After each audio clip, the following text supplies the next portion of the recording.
18 மந்திரவாதிகளை புதைச்சிருக்காங்க இந்த கோவிலை வெட்டி. உங்களுக்கு கருப்பணசாமி ரொம்ப பிடிக்கணும், நம்மளோட சேனலை சப்ஸ்கிரைப் பண்ணிக்கோங்க மற்றும் நம்ம வீடியோக்கு ஒரு லைக் கொடுத்துருங்க. இது எந்த கோவில்னு சொல்லிட்டா இன்னைக்கு நம்ம பார்க்க போறோம். வாங்க வீடியோக்குள்ள போலாம். நம்ம தமிழ்நாட்டில் இருக்கிற மதுரையில் இருக்கிற இந்த கள்ளழகர் கோவிலை பற்றி தான் நம்ம இந்த வீடியோல பேசிட்டு இருக்கோம். இந்த 18 மந்திரவாதிகளோட சமாதி இப்போ இந்த கோவிலில் இருக்கு. இதுக்கு பின்னாடி என்ன வரலாறு இருக்குன்றதை நம்ம இப்போ வீடியோல பார்க்கலாம். கேரளாவை பூர்வீகமாக கொண்ட ஒரு மண் ஒரு வாட்டி மதுரைக்கு வரும்போது இந்த சாமியோட அழகுகளை பார்த்து மயங்கிட்டு எப்படியாச்சும் இந்த சாமியை அவங்க ஊருக்கு கடத்திட்டு போயிடணும் அப்படின்னு சொல்லிட்டு நினைச்சுக்கிட்டு இதை பத்தி இந்த சிலையை பத்தி விசாரிக்க ஆரம்பிக்கிறான். இதனால என்ன பண்றான்னா ஒரு 18 மந்திரவாதிகள் கிட்ட போயிட்டு கேட்கறான், இந்த சாமி எப்படி நம்ம ஊருக்கு கடத்திட்டு வரலாம் அப்படின்னு சொல்லிட்டு கேட்கும் போது அவங்க அதை பத்தி தெரிஞ்சுக்கிட்டு இந்த சாமியை நம்ம ஈஸியால நம்ம ஊருக்கு கொண்டு வர முடியாது அப்படின்னு சொல்றாங்க.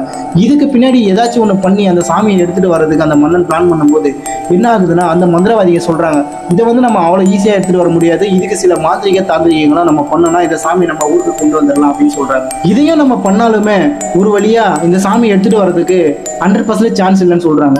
அதுக்கு அந்த மன்னன் என்னதான் இதுக்கு வழி அப்படின்னு கேட்கும்போது அந்த மந்திரவாதிகள் 18 பேருமே என்ன சொல்றாங்கன்னா, எங்களுக்கு நீங்க ஏதாச்சும் ஒரு காவல் தெய்வத்தை நீங்க கூட அனுப்புங்க, அப்போ நீங்க அனுப்பும்போது நாங்க அந்த சாமியை ஈஸியா நாங்க தூக்கிட்டு நம்ம ஊருக்கு கொண்டு வந்துடலாம்னு சொல்லிட்டு இவங்க எல்லாருமே அந்த இடத்துல இருந்து புறப்பட்டு நம்ம கள்ளழகர் கோவிலுக்கு வராங்க. இங்க எல்லாருமே அவ்வளவு விசிபிளா வெளியே தெரிஞ்சாங்கன்னா மாட்டிப்பாங்கன்னு சொல்லிட்டு ஒரு விசித்திரமான ஒரு மைய அவங்களோட கண்ணில் தடவிக்கிறாங்க. தடவிட்டு இந்த 18 மந்திரவாதிகள் எல்லாமே கோவிலுக்குள்ள வராங்க. அப்படி வரும்போது என்ன ஆகுறாங்கன்னா யாரு கண்ணுக்குமே தெரியாம இவங்க எல்லாருமே மறைஞ்சு போயிடுறாங்க. இப்படி மறைஞ்சு போறதுனால என்ன ஆகுதுன்னா கொஞ்ச நாள் இந்த கள்ளழகரோட அழகை பார்த்து மயங்கிட்டு இவங்க எல்லாருமே நோட் பண்ண ஆரம்பிக்கிறாங்க. இவங்களோட அந்த சாமியோட சக்தியை திருடுறாங்க. இதை அங்க இருக்கிறவங்க நிறைய பேர் இதை கண்டுக்காம ரொம்ப நாளா தெரியாம இருந்திருக்கு. இவங்க சாமியோட சக்தியை திருடுறதுக்காண்டி கொஞ்சம் கொஞ்சமா முயற்சி பண்ணிட்டு இருக்கும்போது ஒரு நாள் என்ன ஆயிருக்கு, இந்த சாமி அங்க இருக்கிற ஒருத்தரோட கனவுல தோண்டி இருக்காரு. என்ன திருடுறதுக்காண்டி 18 பேர் வந்திருக்காங்க, கோவில் உள்ள இருக்காங்க, யாரு கண்ணுக்குமே தெரியாம அப்படின்னு சொல்லிட்டு கனவுல சாமி சொல்லியிருக்கு.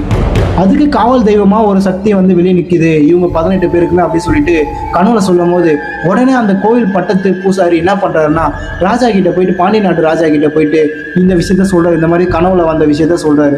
அதுக்கு பாண்டிய நாட்டு ராஜா என்ன பண்றாருன்னா டெய்லி சாமிக்கு படைக்கிற அந்த சாப்பாடு இருக்குல்ல, அந்த சாப்பாடுல அதிகப்படியான காரத்தை சேர்க்கிறாங்க. அதிகப்படியான காரத்தை சேர்க்கும் போது அந்த 18 மந்திரவாதிகள் சாமிக்கு வைக்கிற அந்த சாப்பாடை டெய்லி சாப்பிட்டு உயிர் வாழ்ந்துட்டு வந்திருக்காங்க. அந்த இடத்துல மறைஞ்சு அளவுக்கு அதிகமான காரம் வந்ததுனால அவங்களோட கண்ணில் இருந்து அந்த தண்ணீர் வந்துட்டு இருக்கும்போது அந்த மையோட அந்த பவர் கொஞ்சம் கொஞ்சமா குறைஞ்சி அவங்க மொத்த பேருமே எல்லோரோட கண்ணுக்குமே நார்மலா தெரிய ஆரம்பிச்சிட்டாங்க. எல்லோரோட கண்ணுக்குமே நார்மலா தெரிய ஆரம்பிச்சதுக்கு அப்புறம் அந்த நாட்டில் இருக்கிற ராஜா என்ன பண்ணாங்கன்னா அவங்க எல்லாருமே சிறை பிடிச்சாங்க. சிறை பிடிச்சி அவங்க 18 பேருமே வெட்டிட்டாங்க.